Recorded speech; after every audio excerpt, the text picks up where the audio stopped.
tonight's meeting our student mental health program, and we're just delighted to have it and to see you here this evening.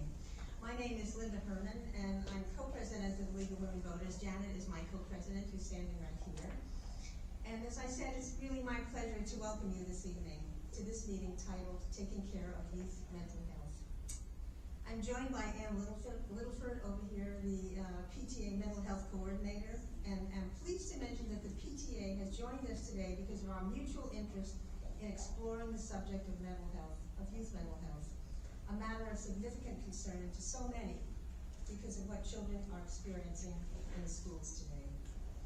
With regard to the League's role, while you may think about the League mainly in terms of candidate forums, which I'm very familiar with, as is Nancy, who's Nancy, she's over there, in charge of our candidate forums, which will be coming up later this year. But we do study, and we also do study significant issues that our membership has determined to be of importance, and this subject is definitely one of them. Today's gathering is a nonpartisan event, and advocacy on specific legislation is not the focus of today's event. Our focus is how to help youth in our community. Questions from the audience are encouraged, and to that end, cards have been handed out when you checked in. If you picked one up, you can write your questions on the card, and we will walk around when we get to that point, pick up the cards, and then hand them over to our moderator who will answer them. And our moderator, Liz Schoenberg, will also... Chauvin. They're making me do everything. Okay. Moderator. We'll also pick up that part of the evening. So, turn it over now to Liz. Yep. You can do it there. Okay. Yeah. And you're going to introduce the speaker. Sorry, I made a mistake. Anna Littleford. Thank you. You were over there.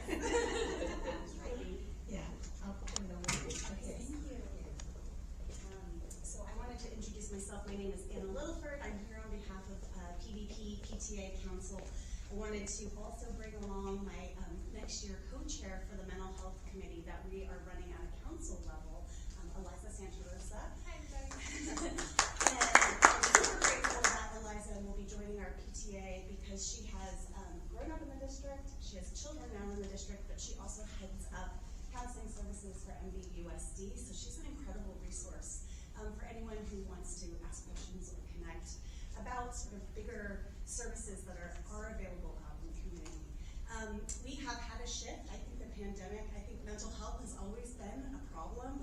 One of the reasons I got professionally into the field is I too grew up in the district, and in my time at Peninsula, 2 kids took their life, one of which was a very close friend of mine. And as a result, I went to work for Community Helpline, who's here tonight, and I ended up doing professionally, I work in public mental health.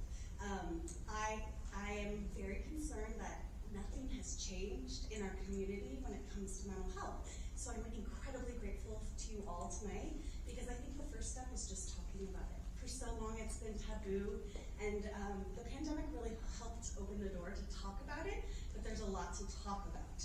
So thank you for hosting us this evening, and again, we're just trying to move the needle forward. So thank you to the panel for being here. I don't know if you want to have anything else.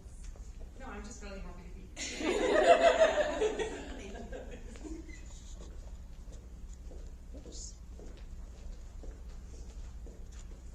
Thank you. Good evening. I'm Beth Meyerhoff. I'm with the Education Committee with the League of Women Voters, and I have the privilege of introducing our panelists tonight. First, I'll start with Jalissa Hibbard as the Outreach Supervisor for NAMI Westside Los Angeles. After her personal experiences highlighted the stigma that surrounds mental health, she dedicated her life to educating and assisting others to find their way back to hope. Currently an advocate and mental health educator with NAMI West LA, she is a certified psychiatric rehab practitioner, peer support specialist, and mental health first aid instructor working to change the perception of those living with mental illness. Kelly Baranek was born and raised in Rancho Palos Verdes. She is a graduate of Peninsula High School, class of 1996. She received a Bachelor of Arts and a minor in Human Development and Family Studies from Penn State University. She lived in Boston and worked as a social worker before entering graduate school. She graduated from Loyola Marymount University with a master's in counseling. She began her career at Peninsula High School as a school counselor in the fall of 2003. She is proud to work and live in our wonderful community. Then we have Renata Lopez, who is a junior class president and will soon be the ASB president for Peninsula High School. She is part of a school site council, PVP-USD student council, and has participated in the Palos Verdes Council of PTAs Capital Convoy to advocate for school facilities funding. She is currently a part of the SAGE Advisory Council, which began this year and helps connect student issues with on-campus SAGE therapists. She is passionate about the well-being of our students and plans to continue working with the SAGE Advisory Council to help share the struggles of teenagers' mental health. And then our moderator this evening, Liz Chauvin, is a licensed marriage and family therapist with over 30 years of experience as a therapist, supervisor, educator, and nonprofit entrepreneur. She founded 2 nonprofit agencies, Cassie, Counseling and Support Services for Youth in Northern California in 2009, and SAGE in 2017 in Southern California. Both agencies partner with local schools to provide comprehensive mental health services to enrolled students. She has created and conducted over 100 mental health trainings on topics such as school-based counseling, crisis management, therapeutic interventions, cultural competency, and family systems. Let's welcome our panelists, and thank you all for being here tonight. Do I have to talk into the mic? I think okay. I can stay seated as the moderator. Yeah, Okay. you're fine. Hi, everybody. Welcome. The moderator and on the panel. So we're going to ask a few questions, and then, of course, if there's questions from the audience, and then the panel, they would just kind of answer them the best they can. The questions are kind of multi-questions, but the first one is, what current trends in youth mental health are you seeing? And are youth mental health experiences different here in the South Bay? And are you seeing any changes in youth mental health? So you can start. Yeah. Start with me? Yeah, thank Okay. you. Oh, let's see. Are the mics on? Just hit the front. There we go. Okay. There we go. Otherwise, you're like, keen up here. Let's see. Let me read the question again. Current trends we're seeing in youth.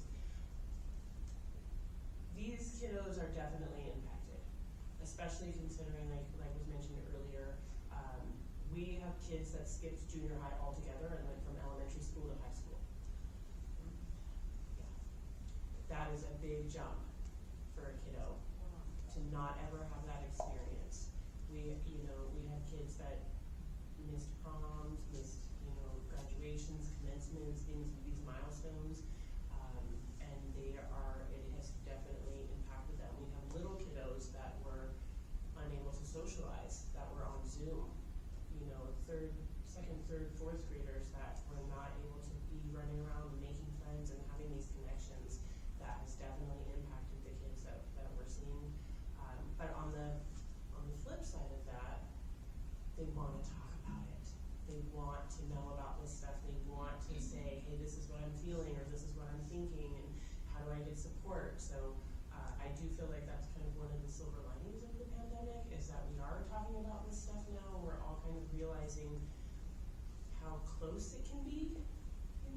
Before it was very much like that happens to somebody else, and that's not going to happen to me. But a lot of us experienced it within our friends, within our families, within our own children, and so now we're finally talking about it, and that's exciting to me. So I feel like when we talk about things, we take the power out of them.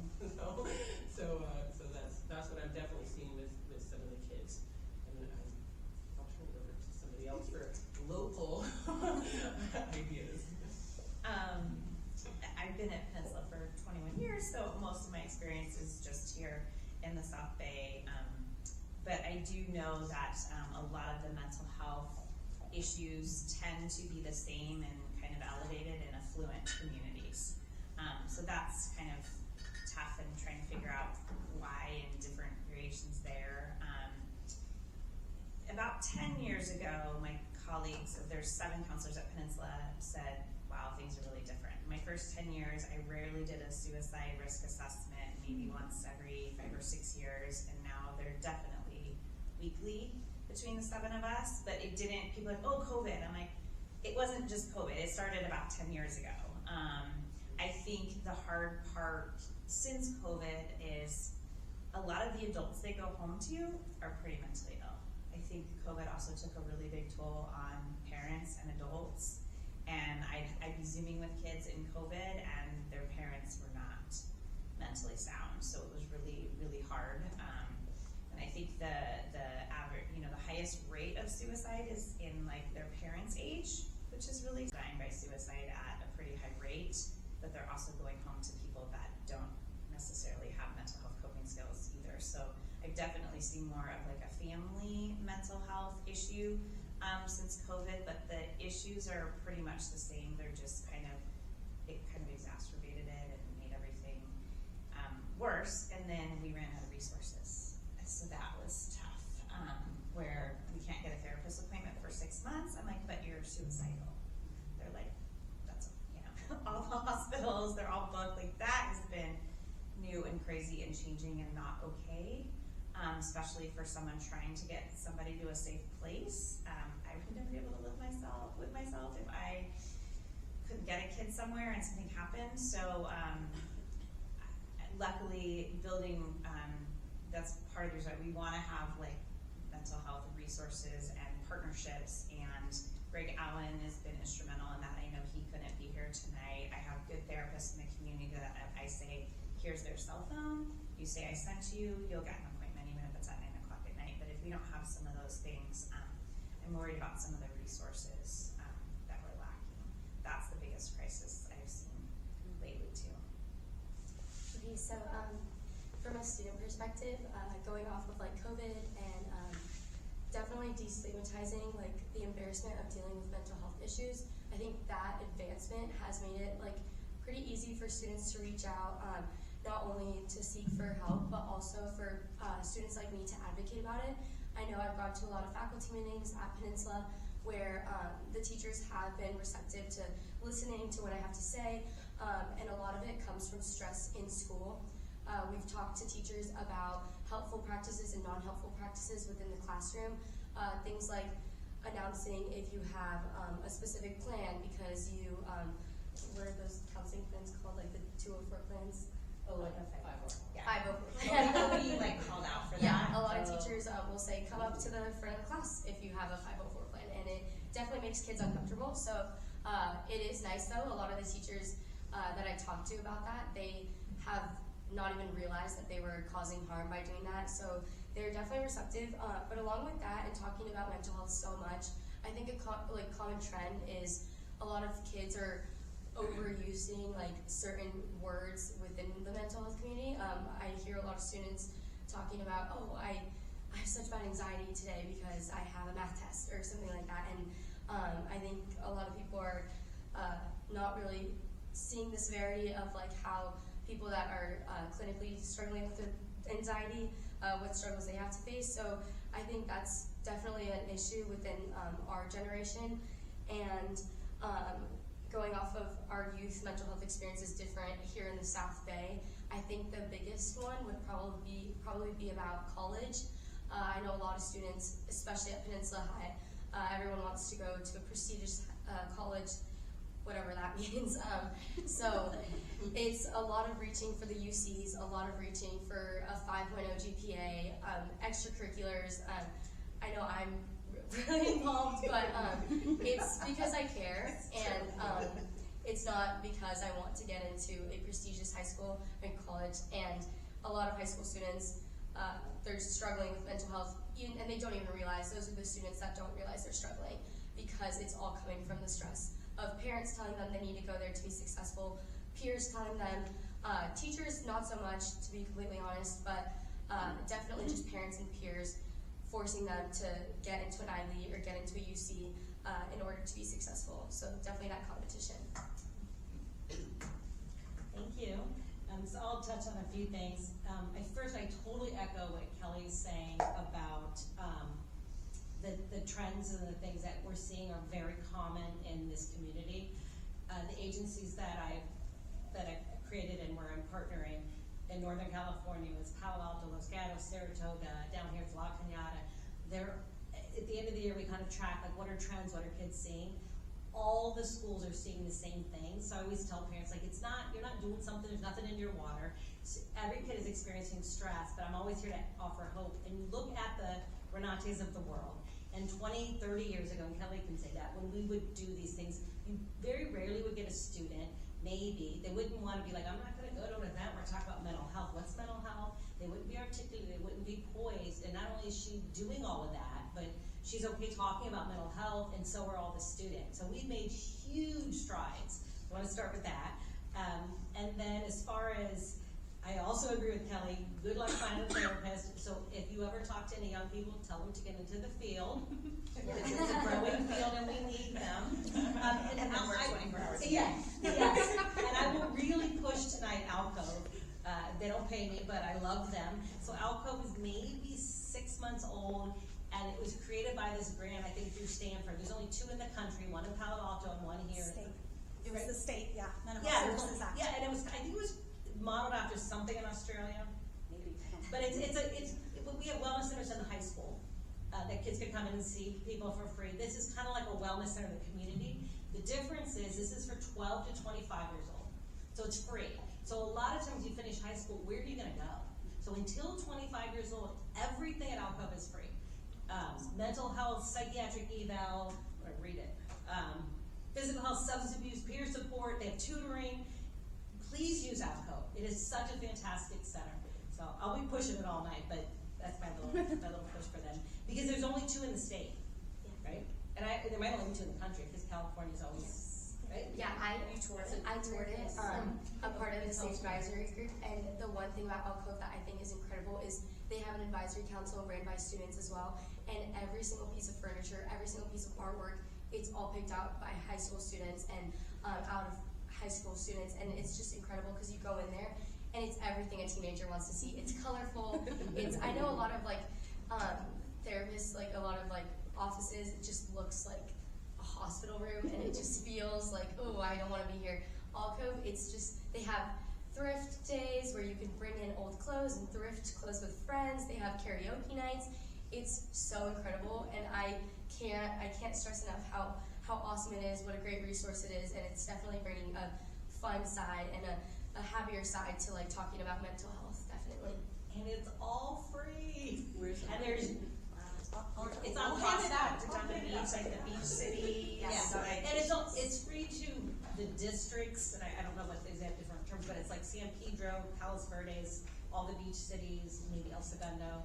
And there's really only 2 in the country that I know we're piloting it. All the way up to Inglewood.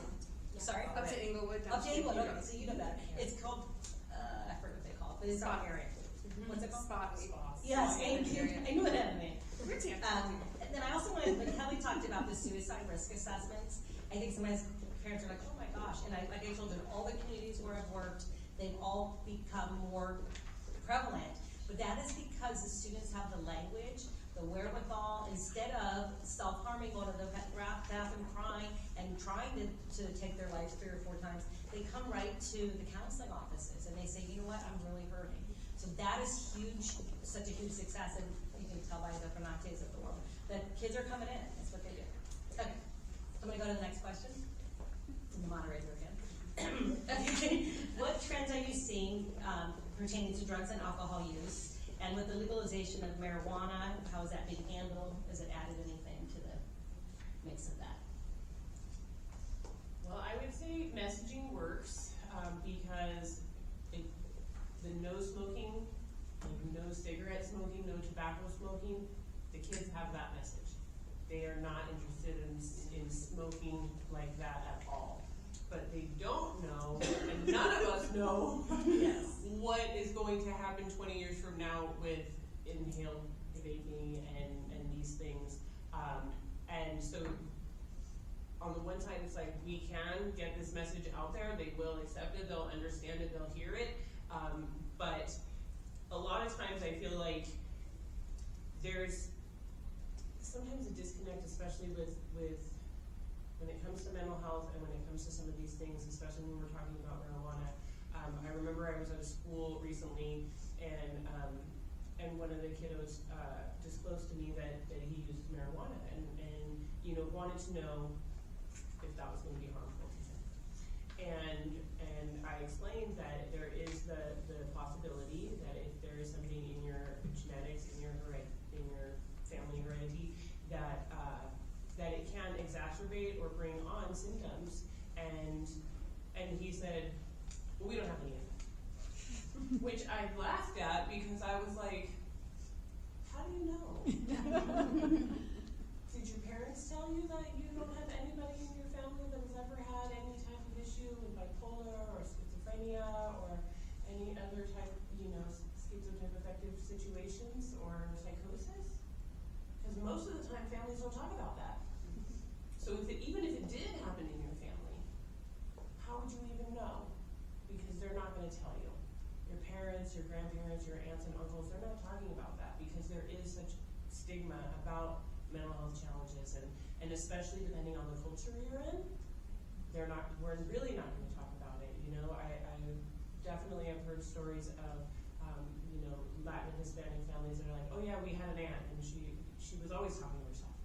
None of that awareness. So they believe that they're protected because they think their families have told them, and they're not aware that what we see quite often, especially at NAMI, is kiddos going away to college, they're going to experiment for the first time, and they're away from their families, they're away from their security, they're away from all that stuff, they're stressed out, and now maybe something's happening.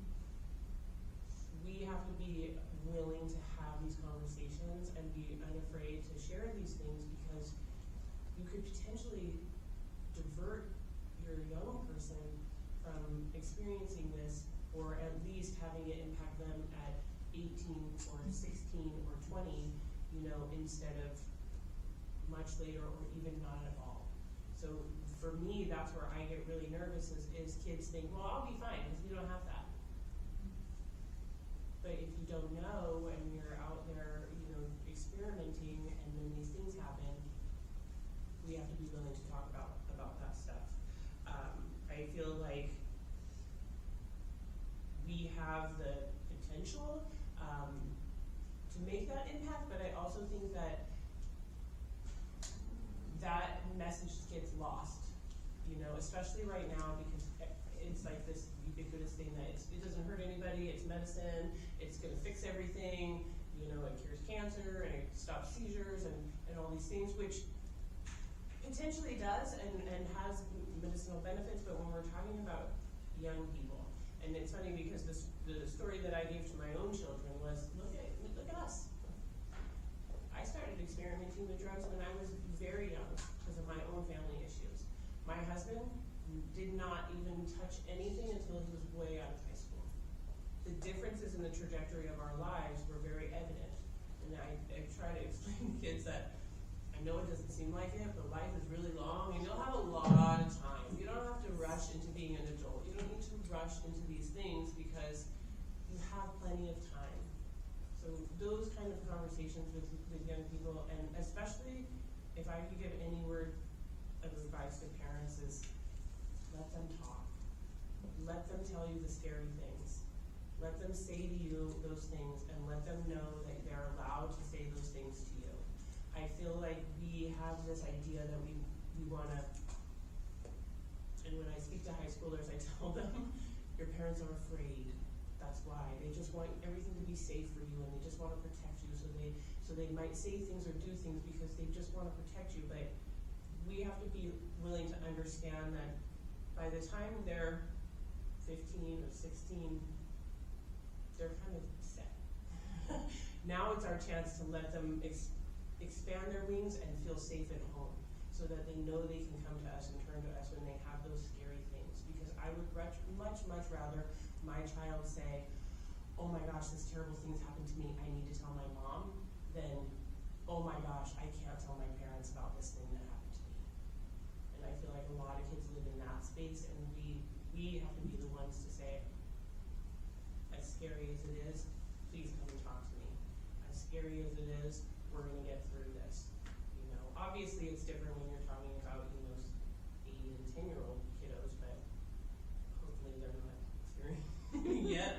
sure in some school districts they are. And one more thing about the vaping. Be so aware. There's a vape company out there that looks like highlighters. It looks like a highlighter, like you would have in your pen, in your pencil pouch. I do not think that was created for adults. I do not think any of us are thinking that we need to be hiding if we're vaping in our car with a highlighter, but that's specifically for kids, so that they can have it at school and nobody checks, and it's both the regular highlighter and little highlighter. And I live in Long Beach, and my neighbor is with the parent university there, and I was like, oh my gosh, like, have you seen this? Please know that this is out there. And I feel like even that, the more we share the stuff that we learn, the better.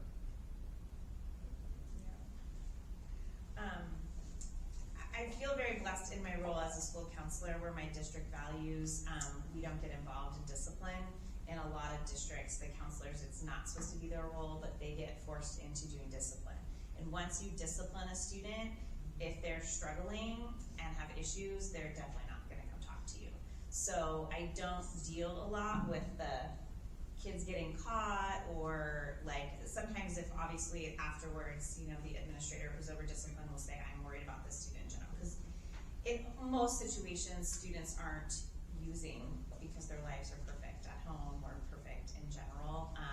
I do know there's a big vaping issue, because I hear this bathroom's gonna be closed today, and I'm like, oh my God. So we're having to close bathrooms at Penn because we can't control the vaping, and we can't follow them into the bathroom, we can't have cameras. People say absurd things of how to fix it. I'm like, no, kids have rights. Can't do these things. And we only get, you know, as a public school, I think we have 3 security guards, and our campus is huge.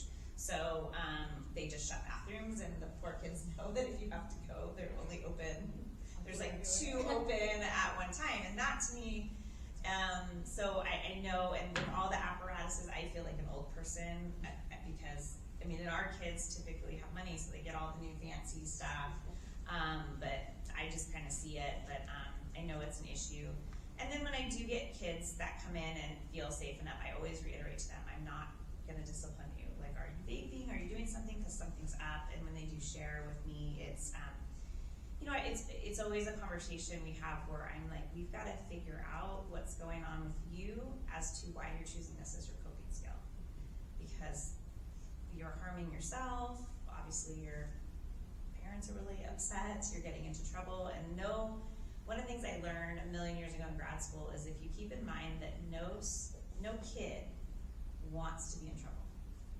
They don't want to be in the principal's office all the time. They don't want to have Fs. They don't want to be in trouble. So as a parent, sometimes if your kid's always in trouble and always getting Fs, you're just like, it's just this kid. But there's obviously something going on there, and then it's our job or your job or work with a team of mental health professionals to really try to get to the bottom of it. I even work with some of my kids, like Renata. I'm like, your life isn't always perfect. Like, how do you have these great coping skills? Because there's kids out there at my school where I'm like, no matter what happens to that kid, I don't have to worry about them. They're not going to turn to drugs. They're not going to turn to this. They're still normal, and I expect them to do those things. But I try to ask other kids, like, it's really about coping skills and resiliency that are really lacking in our youth. The COVID was a lot of social skills and that kind of stuff, but even the teachers, I think it was last year or this year, we were all jumping for joy one year, and we're like, they finally seem normal. We were so excited, like they could look us in the eye, and like, because it was rough for a bit. We were all looking at different careers. But so it's starting to come back socially, but then also if we're not modeled, if parents aren't modeling good coping skills, I'm born and raised here. I have, you know, like, if we're drinking at home a lot and that's what we're doing, you know, like all these things I don't think you realize you're modeling, or just how even your self-talk, how if your mom is always saying, I look terrible, you know, like kids are listening all the time, and I don't think we understand some of that. And also, like, in a community like this, parents are scared, well, all communities, and they want to keep their kids safe, but we go to pretty extreme measures here in our community to make sure our students or our children never feel any pain. No one ever says no to them.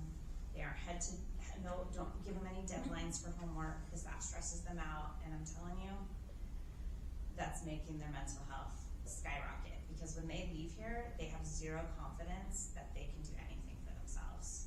So the greatest gift you can give them is to let them fall down. Be there to be like, wow, this is gonna be really hard. But how can we work together to help you fix it yourself? Like stop jumping in, stop bubble wrapping it, stop screaming at the school for disciplining your kids. I'm probably talking to the wrong people because those aren't usually the people that come to hear me talk. But there's a big problem. It's nice that I've only met your dad once.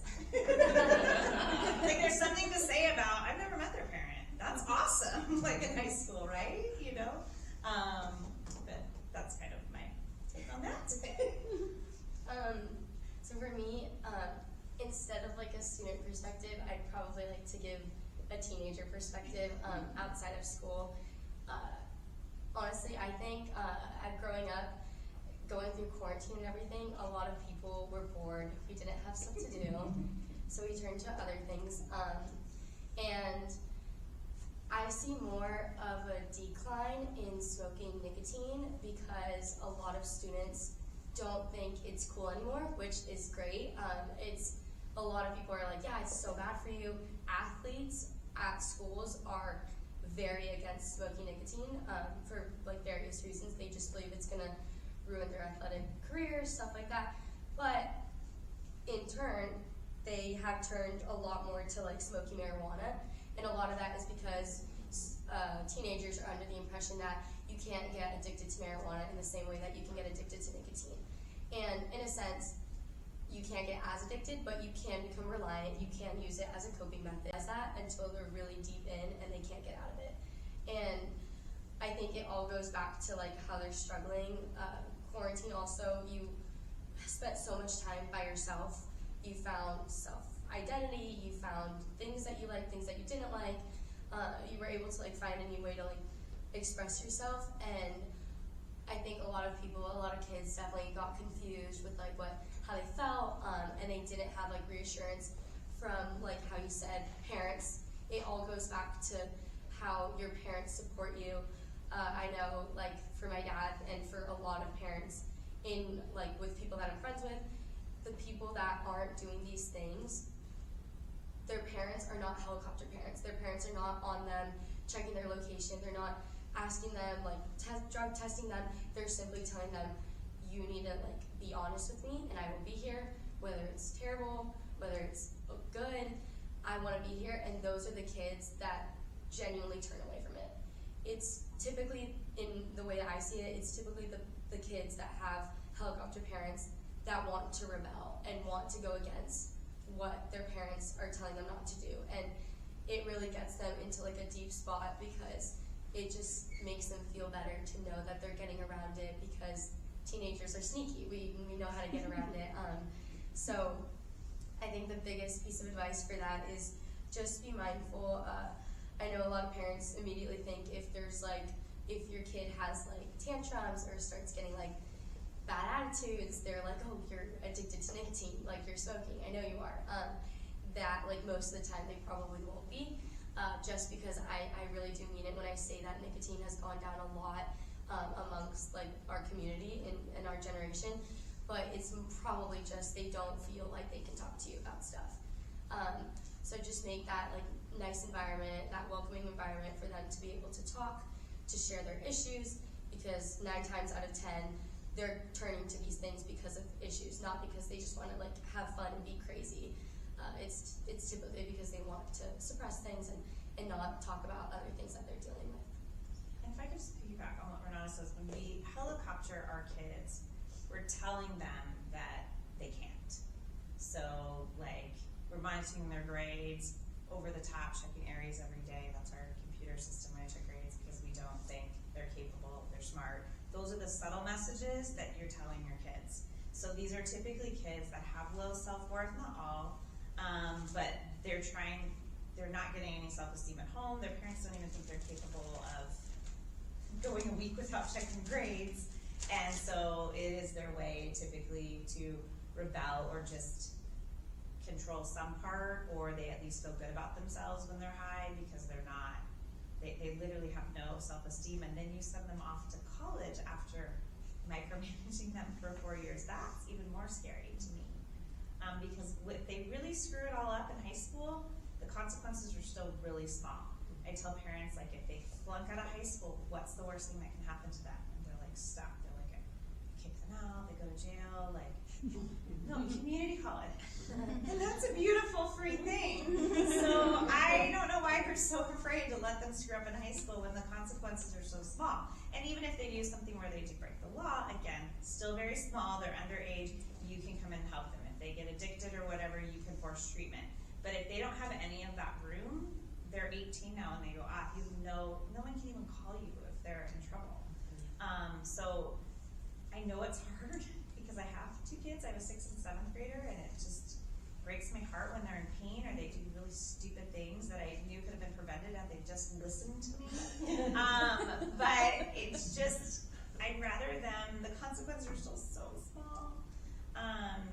Which is why every once in a while I like to visit our elementary schools, because those consequences, they're crying and I have to turn around and laugh because it's so sweet. But it just, it's really sweet in elementary. Great. I wanted to address a couple things. When the question was, is it now that it's legal? It's still illegal if you're under 18, but you never ever debate a teenager about marijuana because you will lose every single time, and it's not about a debate. You can choose to use it, whatever, but it's still illegal. And so sometimes in session you might Google, oh, what would happen if we got caught with it? Oh, what happens if you sell it at school? Oh, wow. And also your brain is still developing until you're 25. And this, I have 3 grown men, boys, that I raised. And I'm like, please just wait till you're 25 to smoke weed. Just wait, because until you're 25, your brain's malleable and there's more risk, and it can induce psychosis. But you don't debate it with them because you're gonna lose, but you can say a few things. I'm with Kelly, and I think all 3 of them said this, but it's never about, like, you shouldn't smoke weed. Why, honey, is it that you feel like you don't want to be alone in your head, or kind of you just need to zone out? Let's work on what's under that. Because if you get them to stop smoking weed because you've scared them, which you can't do, then they're going to maybe self-harm, or they're going to act out sexually or start beating kids up. You have to deal with the underlying issues. So to treat the way they cope, there's no value in that. And I do like you want your kids to talk to you. So I always tell parents, you have to practice. And you can't make a face. Like, I'll have students come in and say, oh, I tell my mom that she says she's okay with it. And she went, oh!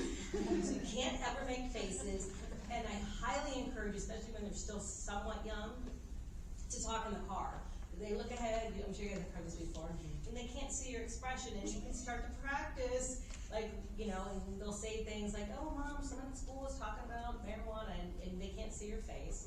So that's my big advice, too, is just really practice. They definitely take what they see from you. And we've done this, I think we did it in PV, I've done it in a few districts, what I wish my parents knew. You guys have done it here. Yes. Yeah, I think I did, yeah.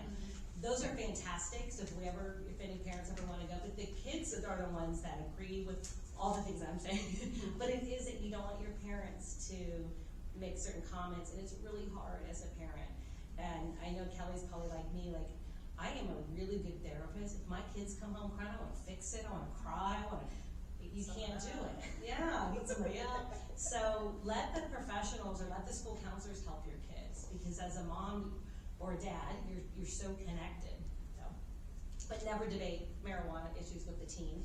And if you are worried about it, I love Thelma McMillan. I feel like I'm a marketing machine too. They are in Torrance, and they offer free assessments. So instead of talking to, I think at most of the schools, if we are concerned, go get a free assessment and get your kids in there. They're really nice people. It's free. They talk to them, they give them a survey, and then they guide you as a parent saying, ooh, this looks like maybe something we could help you with or not, and it's kind of off of your hands. But if you are concerned, I would definitely, as a parent, you can call Thelma McMillan, and your kid doesn't have to go in. You can call and say, what do I do?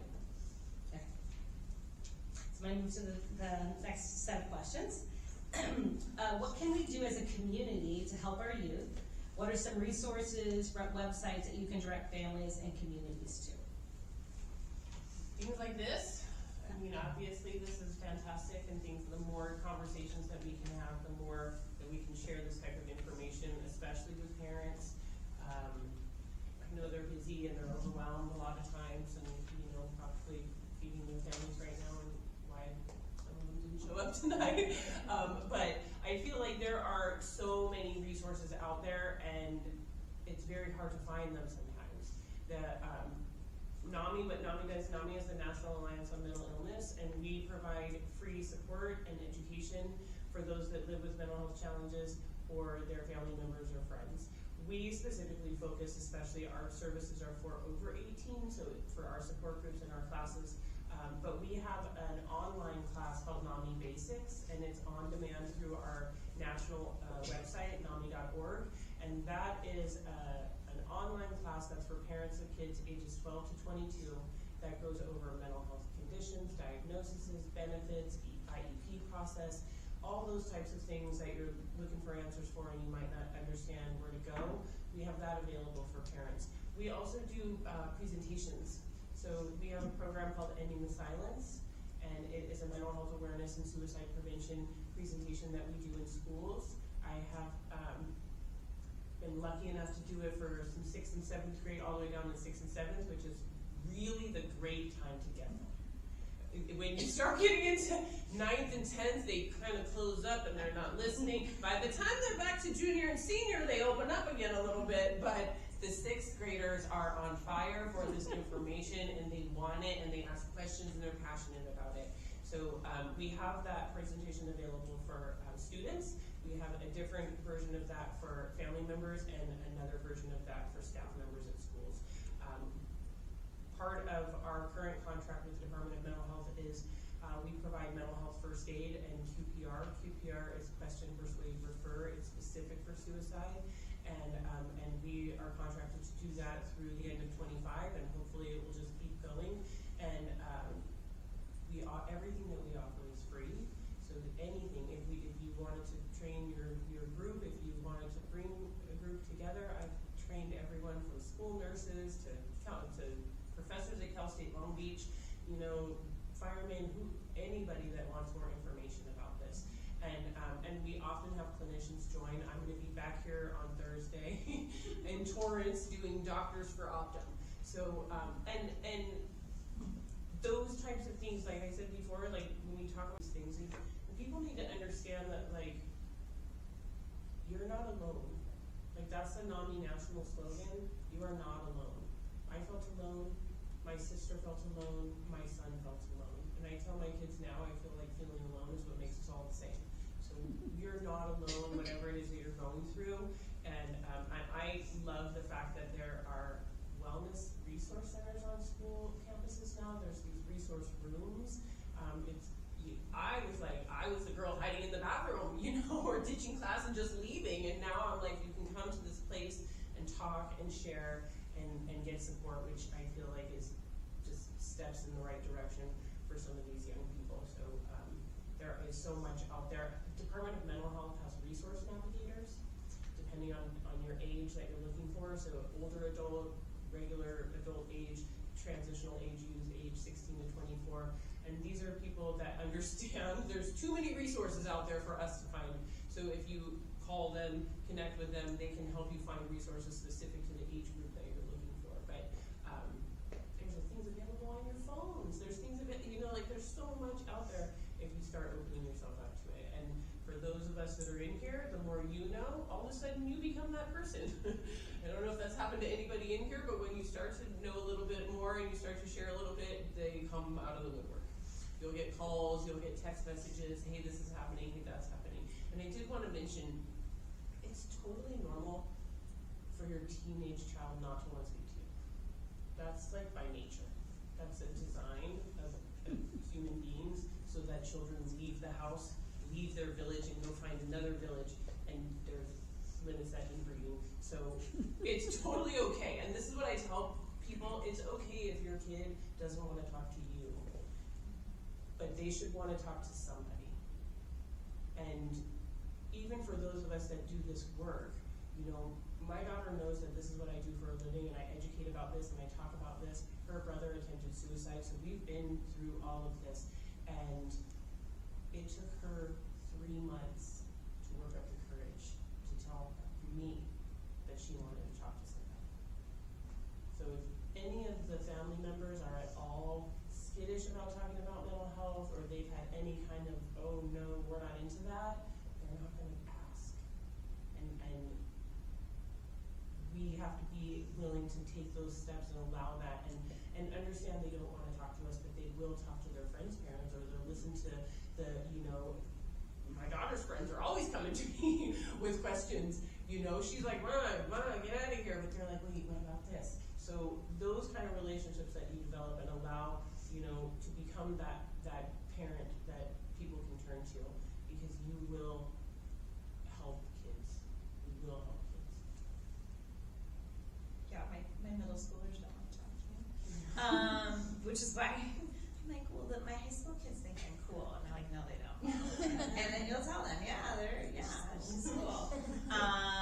But as long as they have, I also was a soccer coach this year for Penn, so I got even closer to that group of young women that are amazing. But it doesn't have to be you that they're talking to, as long as it's a trusted adult that is giving sound guidance, then your kids will circle back around. And I've told parents that, but now that's happening to me, it's still sad. But I'm like, come on, I tell parents this. And with the question with resources, so there's also like a follow-up question about like community and school district. So I'm a community member and a district person, so I have lots of ideas. I'm very passionate about all of this. My biggest thing I feel like our schools could do is, I'm like a broken record to our district. I've probably been saying it for a really long time. I just say I'll just die until maybe that's when it'll happen. But I feel like I'm set up to fail every day because we're still battling a reactive program that we have at our district. Not anyone's fault. I know this is recorded. Don't want to lose my job. It's not anyone's fault. In public schools, it all comes down to funding. But the fact that we don't have any mental health support, we do have school psychologists, but there's no school counselors in elementary school. Where school counselors, like, our jam is like tier 1 support, like every day, like I should, not friends, but I should see you on campus and you should want to say hi to me, and I go to your soccer games and I go to your dance performances, and that's how our job is. Like, a school psych is maybe the next tier up when you're in crisis, but like that school counselor is so important, especially in elementary school, because they learn that that's a safe person, and then if every school after that has one, then I just feel like there's so much that can be done. I did have to do some crisis counseling at an elementary school in our district this year because a student passed away unexpectedly, and these kids, they talk way more than high school kids. They're like, I have big feelings. Woo! Okay, tell me. And like, it was just so fun, and then just to be on the playground with them, I got to sit and eat lunch. These are just like silly little things you did but made a huge difference. Or even if, like, in elementary school we're still pushing and, those kinds of things, and there's little things that you can put into place to where we can kind of give them coping skills at that age. And anytime a student is really, really struggling at Penn, a lot of times you can see that this has been going on for a really long time, but either the support wasn't there, or we didn't have enough eyes out there, or just even professionals to understand what to look for. So I'm really passionate in our district about having a comprehensive K through 12 school counseling program, and that costs a lot of money. Okay, so I know that we have 10 elementary schools, I believe, so that is a lot of money, and so I know that's what I'm up against, which might take till the day I die to happen. But so that is the biggest thing I think that could help our schools to start. And then within our community, as a parent, I'm also very passionate about this. I think my friends are so sick of me hearing about it, but my soapbox with like how we talk to kids and how we are talking at pavilions about this college stuff. I am so sick of like being in line at pavilions and going, Johnny didn't get into any UCs. Like, this is ridiculous. They're, and then the kids are listening, and I'll stop them and be like, wait a minute, you applied to every single UC and you didn't get into any of them? Well, no, UCLA, Berkeley, and San Diego. Like, they applied to 4. But then they dramatize this, and like, kids come into high school already with their head held down about college. Like, I'm never gonna get in. Like, this kid is amazing. She thinks right now she's not gonna get into any colleges. It's like a given that every student, whether you have a 5.0 or a 2.0, thinks they're not going to college. And a lot of that is how we are in this community. We're a bumper sticker community, a name brand community. We're an out So everything is about the outcome. The straight A's, how much you make, where you live, how hot your girlfriend, boyfriend is, did you win the game, the car. That's all outcome driven, right? And that's very, very common in affluent areas. And what happens is we're forgetting about the process. I could read my kids, I tell them all the time, I don't care if you have straight A's. If you're an awful human, you will not live in this house, period. If you don't do your homework, if you don't do these simple things, and we don't praise the process. I grew up with a single dad who was not college educated. He always praised the process. He didn't know he was doing like this great parenting thing. It was just like, we'd get so upset if we lost a soccer game. He's like, you played your butt off. It was the best game I've ever seen, but we lost. He's like, who cares? You improved. Or I had geometry at Peninsula, and math is not my thing, and I got a D, and he paid for tutors, and I had perfect homework, and I have never worked so hard for a D, and I was just devastated. And he was like, pick your head up, you worked your butt off. He always just told me hard work is what gets you there, and I am confident to this day I can do anything, outwork anybody. I'm going to give you 220%. But these kids don't feel that way. It's all about straight. I mean, I have kids say that my parents' love is based on like my grades. And again, I know you parents don't tell them that, but that's how they feel when we are just praising outcomes. Kids cheat to get that, and sometimes you find out about it and you don't even care because you're just like, well, it's not on the record, right? And we're not going to ruin any of this stuff. But I just think if we work on the process and being good humans, like the outcomes are going to be great for those kids. I'm worried about the ones that just were in it for the A's and the Harvard and the bumper sticker. And we live in a community with a lot of wealthy people. My most wealthy friends, their parents were probably the most screwed up. Their home life sucked. Their parents didn't like each other. Like, I'm not saying that's a given, but just because you have a bunch of money doesn't mean life's gonna go your way. And you should, and I tell kids that, I'm like, you live here, you should know that. But it's just, so as a community, I wanna challenge each other to stop talking like that. I wanna run parent groups. I wanna talk when it's hard, I want us to all work together. What should we be saying? And running it off each other, because we've all been doing it. I learned so much just from like being a counselor for 20 years. The parents that already left, they taught me how to even raise my own kids. We are like our own greatest resource, except we're all pinned against each other in this, trying to compare our kids and our outcomes. And that's just silly, and it's killing our kids. And I would like to work together to stop that. Soapbox finished. If I could say one thing on that, because I feel like I just went through this. My daughter is 19. She just graduated from Los Alamitos High School, so it's kind of similar. And that pressure for a 4-year school right out of high school. We kids are ready for that. They're just not.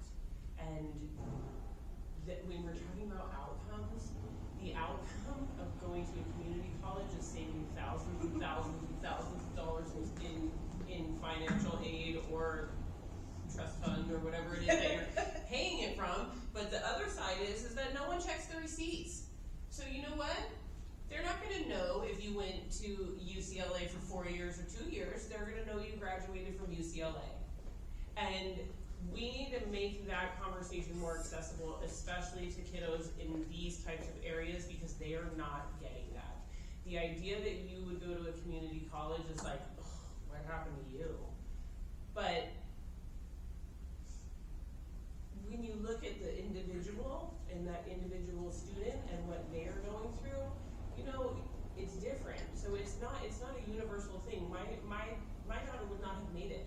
You know what I mean? Not that she's not smart and capable and all of those things. She was at 4.4, taking AP classes, playing softball, all of these things, and come senior year was like, oh, I don't think that's gonna work out for me. And we were like, that's okay. Because you know what? I think all of us know as you get past a certain age, you're gonna have so many lifetimes in this lifetime. So yes, like when I speak to high school students, I'm like, go in the direction of your dreams, but be okay to pivot. Yes, if you want to go to UCLA, you want to go to Penn, you want to go to NYU, whatever it is, go for it. But be okay if part of that means you're going to go to Santa Monica City College, or Long Beach City College for a little while, and my son went the Long Beach City College, Cal State Long Beach route, and community college, when you go to a community college, you get to experience actual community. When you go to a school based on your degree, you're stuck in that track with only those folks. But if you have these other abilities to meet and have these other classes and see these other things, then you all of a sudden you're like, you know what, I thought I wanted that, but now I have this idea. Let it be okay that they pivot, that they change, that they're not going in one certain thing. I'm a mental health advocate now. I've also worked in manufacturing, interior design, restaurant. I own my own business. You know what I mean? And I feel like everybody has those stories, but that's not the story that students in high school are getting. It's like, no, you have to do this. And we have to be willing to say, no, it's okay to make a mistake or change your mind or do, something different. Take a gap year if you need to, whatever those things are. So to me, I feel like we have to get those out there because not every kiddo is ready for that to go off. And I can't tell you how many of my daughter's friends and my son's friends left and came right back. Left and they made it 2 or 3 months and came right back, or made it 6 months, or those things. So that's a lot of energy and time and cost and all that for parents. So I just wanted to say that because I feel like I went through all of this and with my daughter's friends and her softball friends, and I was just like, please stop doing this to yourselves, especially if they're student athletes, because she was to the point where she was like, if I have to think about playing college softball in college, I don't know if I want to think about being alive. And that's where you're like, okay, it's okay. You don't have to do those things. So being okay to let like we said, let them fall, let them have these changes and chances and all of that stuff. So thank you for bringing that up because I just feel like it's super important for all of you watching on the PTA to know that it's okay if they don't get into the 4-year. They're going to be all right. I think a lot of my bullet points that I have written down, it's the same exact thing that you guys said. It's really appreciated. I appreciate it a lot that you guys think that way. It'll probably spark a lot of change like that. I think the one thing that I'll end with, it's just, I love this phrase, it takes a village. I know a lot of people know that. I think the best thing you can do as a community to help youth is be a significant person, a mentor, just somebody to kids who need it. Kids love it. They'll never admit it, but they love when people show up for them, their events, their games, their performances, everything like that. And even if you don't work with kids directly, if you're not a teacher, you're not a counselor, there's definitely ways that you can incorporate people into your life and be that person for them, whether it's I work at Crazy Fish, and there's this old man that comes in every Sunday, and every Sunday he remembers me, he remembers my coworkers, and he always says hi to us, and he tells us about what he's learning in his new psychology class. And there's a baseball mom that I met when I went to baseball games, and I know I can call her whenever I need her, and there's just so many people in my life that I met just from them reaching out to me, just by saying hi and being friendly, and they gave me that space to be open with them, and you guys can all do that. You guys can all make that impact on the youth in our community, and be that trusted person that they can turn to. And so yeah. Thank you. I love them for not these things. So I think I've been a pretty good marketer, but I cannot leave without talking about South Bay's Family Connected. Does everyone know what that is? It's the most fantastic resource vetted website ever, and they partner with school districts. So PVPACUD at Manhattan Beach, they all have their own page. I don't know what that means. The school district pays for it. But if you go on that website, if you wonder about something, don't Google it. Go to this website and click on, I have a 12-year-old that's thinking about vaping, or whatever. Click on everything. It has everything. So it's super duper fantastic. They also, I think it's been going on for 10 years. They do a parent group. It used to be in person, and now it's virtual. It's the second Tuesday of each month from 10 to 11, and anyone can join. And there's a psychologist that leads it. I think Dr. Mel Gelbert still leads it. and Laura McIntyre, the founder of it. So they both are there. It's free. So that's a really great support group.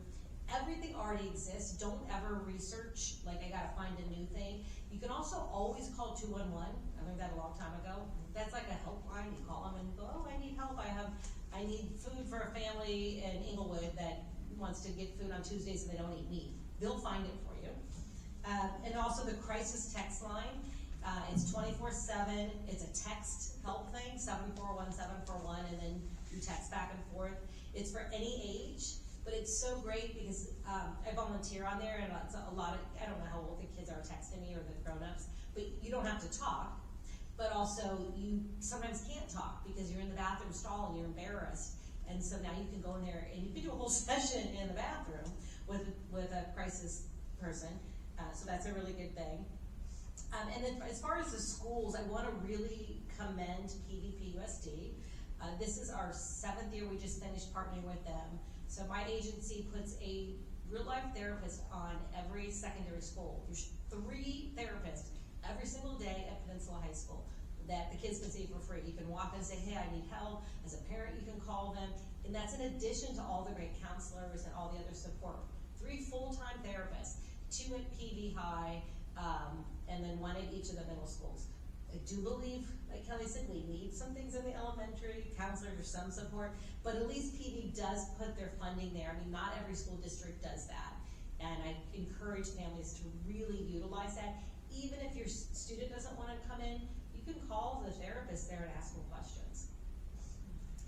There's Yes. findhelp.org where you can put in your Yes. zip code, and then you can look for mental health, financial, legal, grocery, like there's all kinds of topics that will be on findhelp.org. 988 has started, so starting in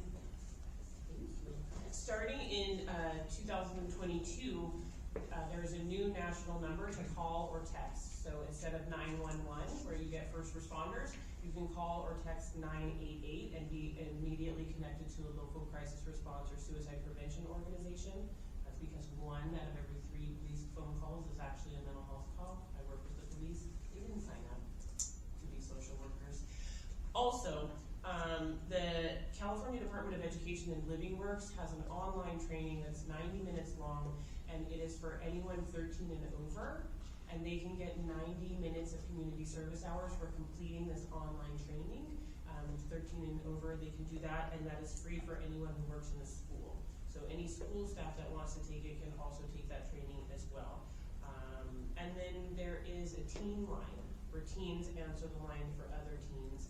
And NAMI has a teen line, and I brought some stickers back there. It's out of our national office, so it's on East Coast time. I think it's 10 a.m. to 10 p.m. because it's 7 to 7 back east.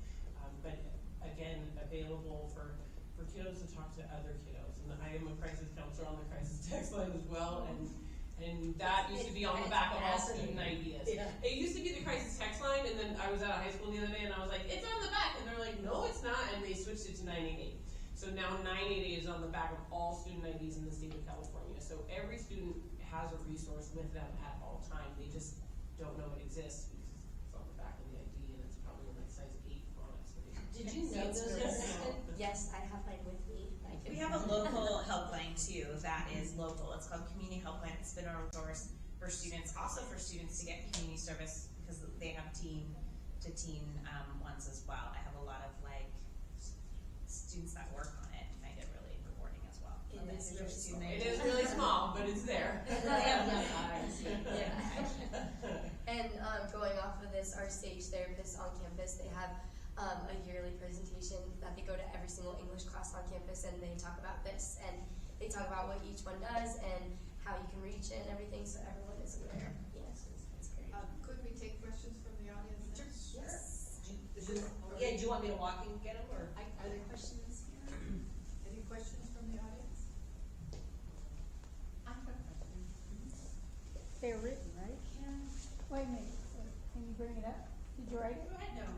We can repeat it. Okay. And just say we're recording, so.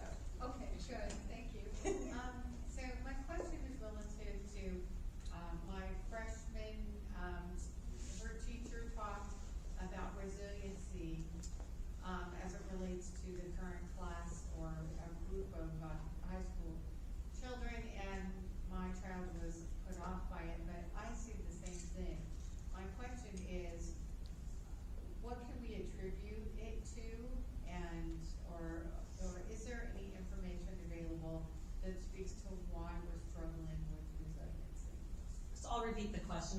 do I need to for the, great question, but how can we help children become more resilient, or why are some kids more resilient than others? Well, but there's a distinction between when I was growing up and the group of kids that are in school today. And so, and the teacher was talking about the lack of resiliency in this crop of kids. Particular and generation before, they might be, in that person's opinion, more resilient. In that person's opinion. Got it, okay. Right. Renata? I think a lot of it goes back to, I don't want to say, like babying a lot of kids. I think that leads to a lot of different things. I wouldn't say lack of resilience, just if you're getting it handed to you, a lot of kids are like, why would I do it for myself? If I'm getting it handed to me, why would I choose to go out of my way to struggle more, to do it? Like, I know a lot of kids are like, oh, well, I'm going to try really hard and I'm going to do this school project, and I might not be artistic, but I'm going to try my best. And then you have another kid whose mom is an artist and she's going to do her kid's school project and it's going to be amazing, and the kid's not going to do any work for it, and that kid is probably not going to stand up and say, oh, I want to do it myself, and even if it's worse than other people, I'm still going to choose that route. A lot of kids won't do it that way. I think it goes back to the way that you're being parented. That's not to say that if you just let your kids run loose, they're going to end up perfect. I think there's a perfect balance in the middle, and it all goes back to like reassurance. And I know I loved working harder, like every year, and every year I grew. I wanted to do more and learn more and become more involved, because I loved hearing my parents say that they were proud of me. And it wasn't because they were like, oh, you're going to get into a good school, keep going, keep going. I love bragging about you, keep going, keep going. It wasn't anything like that. It was just, you are doing great things, keep going. I'm proud of you, keep going. And it was always also the environment where if I needed help, I would ask for help. I think there's a really good balance in the middle where you can offer help, but also make sure that they're doing a lot of the work too. And I think probably like the older generation, like they probably think, I know a lot of teachers that think that way too at my school and tell us that. I think it's, for them, I mean, they always say back in my day, you know. So I think for older people, it probably was more difficult. I mean, thinking like that you couldn't Google search something. Or get up and turn the TV channel. Yeah, or say like hey Siri on my Apple Watch class. Like that, I think definitely we have a lot of things, like we have it a lot easier in a lot of different lenses. So I think a lot of like older people are not gonna, they're just gonna think that way regardless of anything about our generation. But I think it's really important to make sure that our generation and your kids are still working and are still putting in the effort, because at the end of the day, anything we could be doing now, everything I said tonight, I could have had AI write this for me last night, you know? So it all goes back to like being parented, being told, yeah, do it for yourself, do it because you want to, and if you need help, I'm here. If that helps. In my example would be more the college piece. I sometimes have students where the first time they've ever been told no is in college admissions, and oh my Lanta, the world crumbles. And so I tell my students this. This is what I tell my children, and I ask parents. I'm like, my own children know every day. I say, you are the most special person to Dad and I, but nobody else. You will always be the most special person to me, but when you walk out that door, you are nobody. In a little nicer terms. But so when I hear, and Kevin Hart does a beautiful, it's very funny, or is it Chris Rock? It's really inappropriate but funny what he tells his kids about how like you're only special in this house. But I don't know why we have to tell these kids they are the God's gift and everything. And so when I say this statistic, and this is where I can't wrap my head around. So UCLA this year had 160,000 plus applications. So it was the most applied college in our country. 30,000 of those students had 5.0s, meaning they're perfect, right? They're absolutely perfect human beings, species, whatever. They're perfect. And they admit maybe like 10 or 12, and about 6,000 of them go. Okay? So why are parents appalled when their child doesn't get in there? So why is your 5.0 any more special than Renata? You've seen how amazing this kid is. And as Renata's counselor, I'm going to say, you're probably not going to get into UCLA, sweetheart. And she is going to be okay because she knows that, you know, why is your, and then I hear, but you don't understand. I know you hear this all the time, but Renata is really special. And I'm totally on board with that. But like 30,000 other students are just as special as yours. And they're coming from all over the country, remember? I think we get all over the world. Yeah, that's what I meant, the world. So some of them don't have shoes or clothes. Like, I mean, there's all kinds of special, some of them have probably cured a strain of cancer. Like, I just don't understand why we are appalled when, and we act that way to our children, and we tell them that when I want to be like, screw UCLA. But Arizona State over here gave you like a full ride scholarship because you're so smart. Like, this school wants you, you're going to crush it, and being scholarship for your brain is going to go a lot further in life or grad school or whatever's next, and you're going to do fine. But I still have a problem with majority of our community is like, no, my kid deserves that spot over somebody else's special kid. I don't get it. Yeah, I would compare the 2-year-old, raising a 2-year-old, and the boundaries and how you deal with that, parallel to teenagers. And this was also what I wish my parents knew. When your kids are 2, like you're at the park, they run a few minutes playing, oh, and then they run back to the blanket and sit down. They're like, oh, comfy, and they run away, and then when they little more, they go all the way and they go around the playground, the merry-go-round, and then they come back. So teenagers is the same. Let them go a little bit, and they fumble. You don't pick up, like, remember people that have raised little kids at the playground, you're like, oh my God, and you let them go up the ladder, and then you watch them fall, and you're like, oh my God, they made it. So teenage years are the same. Like, let them go to a party, and maybe come home and they drank too much and they told you about it. That's probably a bad example because I'm being taped. But I mean, let them do a little bit so that if you compare the two, and they do say that how you kind of raised your 2-year-old in that relationship will parallel teen years. When I tell parents that, they're like, oh God. But I think it's kind of accurate. Let them fumble a little bit and they come back to the little warm blanket. Yes. I can see those parents in the parks now, and they're like, yeah, I'm like, oh, I can't wait to meet their kid at Penn one day. I'm so excited. It's job security too. Well, it's funny how many parents, especially, are like, oh, I want to stay at home with my kids when they're young. I want to be at home with my kids during elementary. I'm like, no. Let them go to school. You should be home when they're in high school. Yes. That's when you should be home. It's when all my older parents, I mean, I don't have the luxury of staying home, but they're like, if you do it in high school. I'm like, oh, okay. Are you home by 4 or 5 o'clock? Oh, well, and yeah, they're in my district. I got eyes everywhere. Yeah. Any more questions from the audience? I have one more. Sorry, I did write it down. I'll read it. I think you have great expertise or insights. Well, this is a great question. What would you say to a parent who doesn't want their kid to get professional help because of confidentiality? Parent won't know what's discussed unless harm to self or others is expressed. So I can start with that because that's a great, any good therapist that you see, if you're a teenager, will tell, bond with the kid and say, hey, everything we talk about. Oh, really? There we go. Thank you.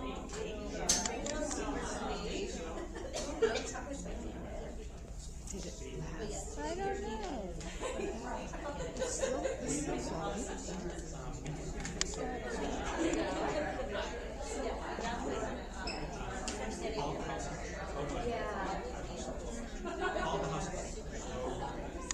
And you have to trust in the relationship with the therapist. If you don't trust that therapist, don't send your kid there.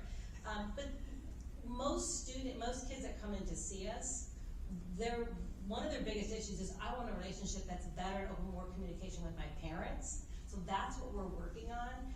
And we do let the parents know what's going on. mean, they live in a house, I see them for 45 minutes a day, 30 minutes a day, once a week. If the parents aren't involved in the treatment, it's not gonna work. But there is some confidentiality. It's more like, my boyfriend and I were fighting, or sometimes I like girls, or who knows what it is. But the big safety issues, no good therapist, they can't do it. They have to tell you. And if you don't trust the therapist, find another one. But I'll let you guys answer too, because you had answered this one good, Renate. I put you on the spot. So they're asking if you want your child to see a therapist, but you're worried as a mom or dad, makes sense, that there's so much confidentiality, you're not gonna know what's going on. Well, yeah, I know that if they, so that's one of the beauties of the school counselor role versus a therapist role is, as a school counselor, we get called an academic counselor a lot in this district, and I've addressed PTAs and PTSAs and school board members and district people. We are school counselors. If I was just an academic counselor and evaluate transcripts all day, it wouldn't be the job for me, and it would be very simple. But school counselor, you do personal, social, college, career, academic. It's like 5 psychosocials, so we're handling all of it. But because we're immersed in the school, and I could be at your football game, I can pop in your classroom, I could be out there at lunch, like I could see your student every day, and not that you wouldn't know about it, that sounds like we're trying to hide anything, but it just becomes more of like, by the time they're juniors and seniors, that's just a safe person on campus. So I work with students. If I can't make a parent buy into therapy or sign the waiver or get them outside help, but I say, I can help you anytime you're in crisis, or I can be your person here to just get you through those times that are tough. Because a lot of times we're just kind of teaching them how to, one of the biggest things when they come in with parent issues is I'm like, you're never going to change your mom or dad. We're kind of set in our ways, right? But all you can do is control how you react to them. And that's with a spouse, a teacher, a friend. So we just work on how they're reacting. So there's a lot of work we can do if unfortunately they aren't given the opportunity to have a therapist. But then the SAGE therapist on campus can always see a kid in crisis, because that kind of trumps.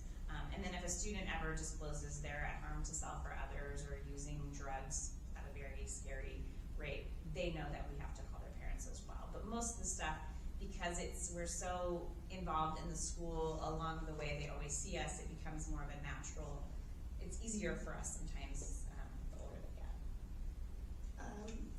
I would say, I think someone who thinks this way, it's really hard to get them to not think that way.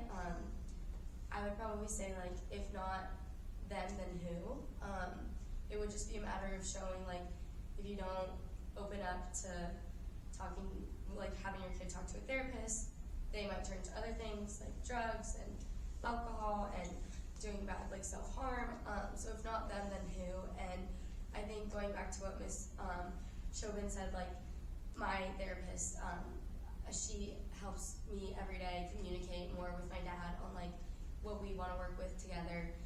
It's not about, oh, I'm gonna go in for that 1 hour and I'm just gonna talk bad about my dad and she's gonna listen and she's gonna validate me. No, I'm gonna share how I feel. He talks to her about how he feels, and she finds a way where we can meet in the middle. And it's a way for my dad and I also to just not have to go through that awkward encounter, not scream at each other and stuff. So just kind of turning it more from turning their perspective from like, oh, it's a therapist who's gonna keep my kids' secrets, to like, it's gonna be a mediator, a communicator, someone who's gonna resolve our issues. I think like switching your perspective, that's probably what I would try to do to get them to understand what a therapist tries to do. I would feel like, based on that question, probably immediately my gut reaction would be like, what are you afraid they're going to say? Mm-hmm. That's my immediate thought is, what are you afraid they're going to say?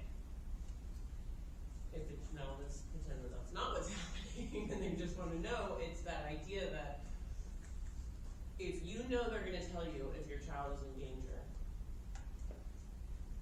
and you're not worried about them saying something about what's actually happening in your home, then what are you worried about? Like you said, most of the time in my experience, they're talking about what they're talking about in session. they're coming back home and saying, oh, I heard this, or this is what she said. Maybe they're not sharing everything, but they're sharing some little bits. And like you're saying, they're getting these nuggets of how do I communicate and how do I let my parent know that I'm struggling with this or struggling with that. And maybe that's a little cynical, but yeah, I mean, initially my thing would be like, why are you afraid of that? And is it just because you don't believe in therapy? Like you said before, if they don't believe in therapy, they don't think it's gonna work, that's gonna trickle down to the kid anyway, you know, but. And there's a couple of times, we have a lot of different, international students or cultures, up on the hill. Sometimes it's a cultural thing, it's very shameful, so they don't believe in it. And then when I work with parents, sometimes I get them breaking down, and I think they're just so afraid that they're gonna be judged as parents, or someone's gonna say, well, you did something that created this. And that's what I'm almost in tears, because I'm like, we're all parents, we're all doing our best. I make parents stop right away. I go, don't talk about that decision you made 5 years ago that you think led to this. We're done. We're all parents doing the best we can, and they thank us later for making it, hopefully, for that. Now we're just moving forward. We cannot go backwards, we're moving forward, but we're really hard on ourselves as parents. And like, I can be cool to other people's kids and be a school counselor like in my sleep, and I love it. And when I go home, I go, I have no idea what I'm doing here. I have no idea what I'm doing with my own children. So, and to just say that out loud and tell parents it's okay, and we're gonna screw up, and I tell my kids when I've screwed up, but I think we're really terrified of someone saying this is your fault, or that too. I find that either culturally or just they're just terrified of being called out as like There's the awful also mom. parents' rights, like, so I'm hearing that a lot, like, no, it's parents' rights. I need to know what's being said. Yeah, and there are some laws around that, and I always tell people, that's what we follow the law, and if you don't believe in the laws, you can lobby it and try to change it, but right now we have to follow that. Yeah. But as a therapist, the first thing I always do is I call the parents, I come in and meet me, and I want you to know that whenever your kid comes home and says, you know, Liz told me it's okay that I'm dating a 20-year-old, call me, because I wouldn't say that. Just like when your kid tells me, Mom didn't let me lock me in a room because I did my homework. I know that's not true either. Let's work together. You have to trust your kid's therapist, and if they don't want to meet you and they don't want to be a part of, let you be some part of the treatment, don't send your kid there. The kid's with you. You're the therapist is on a teeny bed, and we do know. And I have to say, before I was a mom, I was like, God, everyone's got bad moms. As soon as I was a mom, I'm like, oh, I gotta call those parents back, because they're not bad moms. Kids are, you know, these are kids that are struggling. You know, their frontal lobes aren't developed. They have anxiety and depression symptoms, so they're gonna come in and complain about their parents. I know that's not all accurate. Just like when they come home and they tell you that I said it was okay to smoke weed, don't believe them. I did not say that. And Kelly would never say that either. They say all kinds of things. These are such interesting conversations. We could go on for hours. Thank you so much. It's time for our thank yous now. My name is Janet McLeod, and I'm co-president of the League of Women Voters, along with Linda Herman. This has been a most interesting event in terms of awareness of information and resources for youth mental health in our community. First, I would like to thank the PTA members and the gentleman next to him, I didn't get your name, I'm sorry, who have been partners in tonight's event and who are responsible for the tasty refreshments. Next, I would like to commend our panelists who have inspired us and provided us with their knowledge and experience within their respective fields. Liz Schoenben, Kelly Barana, Julissa Hebert, and of course our student ambassador, Renata Lopez. The hard work that has made this possible is a result of the League of Women Voters Education Committee, composed of Chair Beth Meyerhoff, Eileen Huff, who's not here, Ellen Perkins, who's here, and Jeannie Hahn, who was unable to be with us tonight. We cannot thank you enough. You've done a masterful job. And lastly, we'd like to thank you, our parents, friends, and interested participants who seek to improve life for this and future generations. As part of the education and advocacy programs of the League of Women Voters, We hope there will be more such opportunities to bring you back to this library again. And thanks to the League of Women Voters members who are helping us tonight. And thanks to Ann who's doing the video as well.